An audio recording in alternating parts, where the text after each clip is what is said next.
if you go through this video, you will be able to make any of these patterns shown, and I will explain to you how. We have used Java language over here, but if you know C++, you can also watch it as concept-wise it is the same. Now you might have played with blocks when you were a kid. You could create any kind of shapes and designs from a simple block. We are going to use the same method here. What we are going to learn is two basic building blocks. These are how to make an increasing triangle and a decreasing triangle. Using just these two, we will teach you how to join them together to make any kind of pattern that is asked. So a complex pattern is nothing but these two basic triangles either filled with star, hash or dollar. An important point you need to know before you start is that when we print, we do it row by row. You always start printing from left side of the screen. If your star is printed away from the left side of the screen or there is space in between the stars like in this two-hill pattern, then you do not jump and print. This is actually done by printing spaces. So in this line, there are 4 spaces printed first, then 1 star, and then again 7 spaces, and then 1 star, and so on for all remaining rows. We cannot go back to previous row. So you have to print this entire row and then move to next row. So let's get started. The first thing in pattern is the size. Size means how big or how many rows you want in the triangle. Now either you could be asked to write a main and take size from the user. Here you can use any input class like scanner to take this input. Or if you are writing a function, this n could be passed to you as a parameter. Or if you are given size in question itself, in that case you can just directly assign it to a variable n.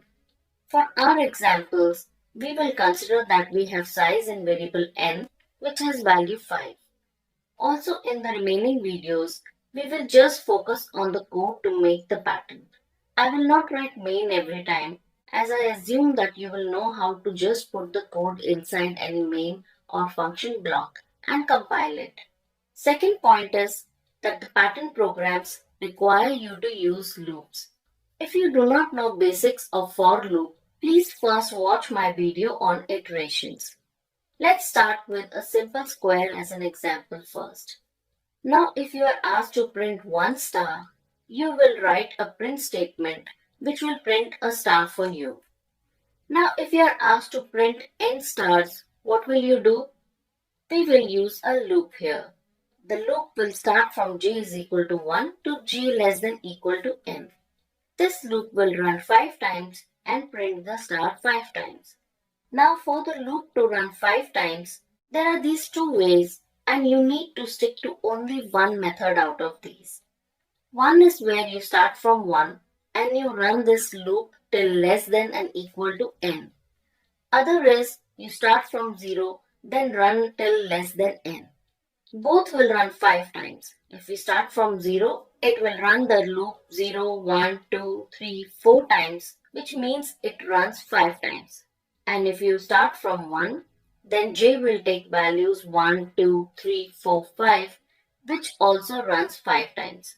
The reason I am focusing on this is that I see many times kids confusing between less than and less than equal to, and it messes up the whole pattern. So pick one which you are comfortable with and stick with it. We will use 1 to less than equal to n for all our examples. So we have written this code with which we can print one row. But what we want is to print this row 5 times to get our square pattern. So what I will do is insert this complete set of code inside another loop which will print this row 5 times. But if you run this, you will see all stars are getting printed on the same row. How do we fix this? We do know that print statement prints in same rows and println statement goes to the next line. So can we just change the print star statement to println? If we do that, what happens is now each star is printed in next line. What we want is 5 stars in same rows and then it should go to next line. Means this loop will continue to have print statement, and only after this whole row is printed or the whole loop is executed, we want to go to next line. So we will insert a println statement as the last statement of the outside loop. So let's just understand how the loop will work. We start with the outer loop. It holds our row numbers and starts with 1. Then we enter the inner loop. It holds our column numbers and starts with 1 and runs till 5, printing all the columns. Once inner loop is finished, it executes the println statement to go to next row. The control comes back to outer loop and outer loop increments by 1 to row 2. Again inner loop prints 5 columns as it will again start from 1 to 5. Then the println statement takes it to the beginning of next row. This repeats for all rows till I reaches 5 and then we exit from the outer loop. The key points which you need to remember from this program is, do not forget to put println statement, and it should be the last statement of the outer loop. This is very important point, and if you miss writing println statement before the closing bracket, your whole pattern can go for a toss. Now if I just run this code, you will see your output has stars too close and it is giving an effect of rectangle instead of square. You can fix this by just adding an extra space next to it in the print statement. So this is our final code to print square. Let's go back to the print statement. We are printing star here. This could actually be anything. If you print hash, it will be a pattern of hash, or a dollar, then it will be a pattern of dollar, and so on. Now let's learn our first basic pattern, increasing triangle. Let's take our previous program which printed a square. We will just edit this to print triangle. We now know that the outer loop determines the rows and inner loop determines the columns. We see that in this pattern the rows are 5 or n only, so our outer loop is correct already and requires no change.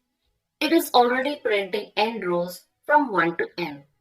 Coming to columns, instead of printing 5 stars or printing 1 to n every time, it should print 1 star for first row, then 2 star for second row, then 3 star for third row, and so on. So the point to note here is that actually my row number is telling me every time how many stars to print.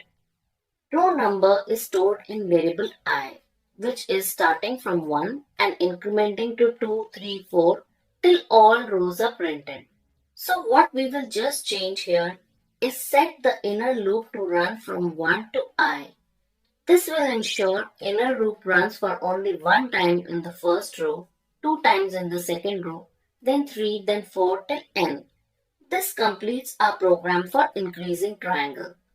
So important takeaway from this program is, to make an increasing triangle, outer loop is set from 1 to n and nested loop is set from 1 to I. You need to remember this. The remaining program is exactly the same. Now let's learn second basic pattern, decreasing triangle. We will again take our square program. We will edit this to print decreasing triangle. Here again, if you see this pattern, outer loop is correct already and requires no change, and it is already printing n rows from 1 to n. But now we need the columns to print decreasing numbers of stars, 5, 4, 3, 2, 1. How do we change our nested for loop to reduce by 1 every time? This time we will change the start condition. We will use I as the start condition. So for the first row, loop will run from 1 to 5, printing 5 stars. Second row, it will run from 2 to 5, that means 4 times, and then 3, 2, and 1 star. This completes our program for decreasing triangle. So here what you need to remember is that to make decreasing triangle pattern, the outer loop is from 1 to n and the nested loop is from I to n. Remaining program is exactly the same. Now you have the basic animation in place. If you do not understand these two basic triangles, go back, rewind, and understand it again. Let's take a look at some of the other patterns we saw earlier. All of the patterns you see here are made from combination of these two type of triangles. As you know, we always start printing from left side of the screen. So where you see blank, it's actually the same triangle pattern made with spaces. So this pattern is made up of two triangles, one increasing pattern of space and one decreasing pattern of star. This pattern also has two triangles, one is decreasing pattern of space followed by one increasing pattern of star. This pattern has three triangles. First, it has a decreasing pattern of space, followed by increasing pattern of star, and one more increasing pattern of star. Also do note, in all of these here, the rows are n only, but columns have different printing options like space or star. So let's try to solve them. Let's pick up this pattern first. This pattern has two triangles.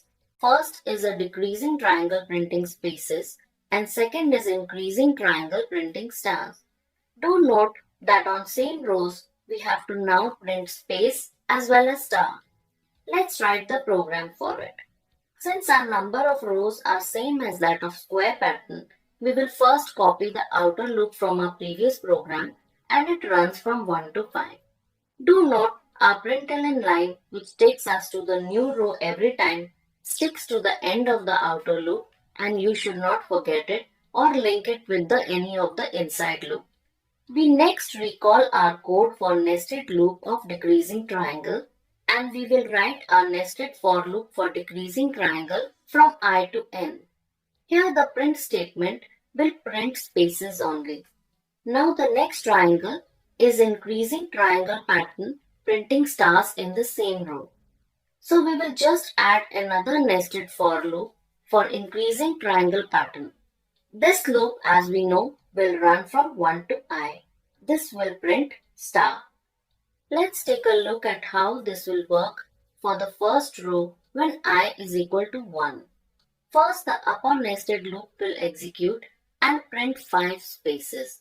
Then in the same row, it will enter the second nested loop and will print 1 star. Then it will go to the next row and I will become 2. Then it will print 4 spaces from the first nested loop and then 2 stars from the second nested loop. So these two nested loops are working one after the other to print all columns we need in a row.